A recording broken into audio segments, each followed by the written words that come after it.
Ngayon, gagamit tayo ng battery mode dahil hindi naman siya nakasaksak. Pero kung gusto nyo gumamit ng easy, wala rin problema. Battery mode. Bluetooth mode. Tapos ngayon, nakasetting siya sa Bluetooth. Pipinutin natin ng mode. Itong mode. Ilalagay natin siya sa Radio mode. sa sing. Line in. Yan, sing. Pag nakasing na ngayon siya, ko-connect tayo sa ating Wi-Fi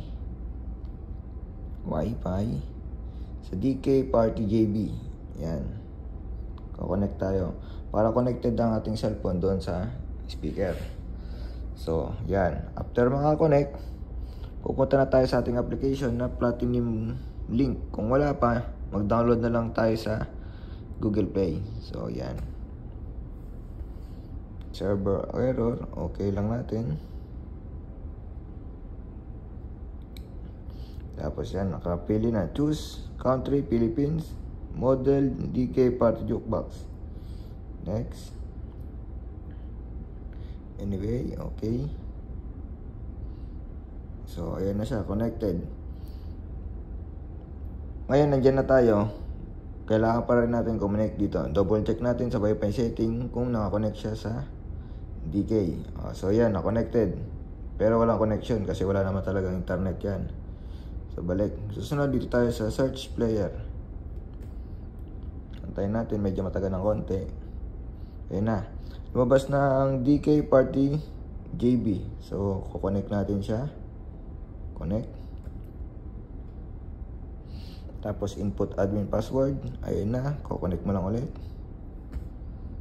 Login, okay. So connected na. Paano naman gamitin? Balik natin.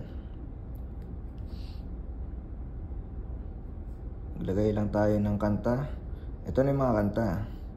So kung gusto natin mag-search, dito tayo mag-search.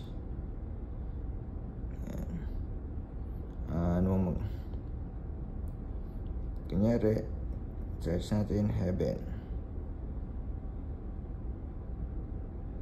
Ito kay Bryan Adams.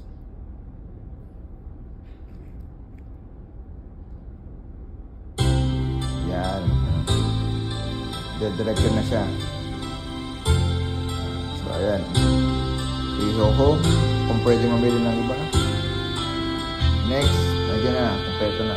May lyrics na rin. So, ayun guys. Salamat sa panonood.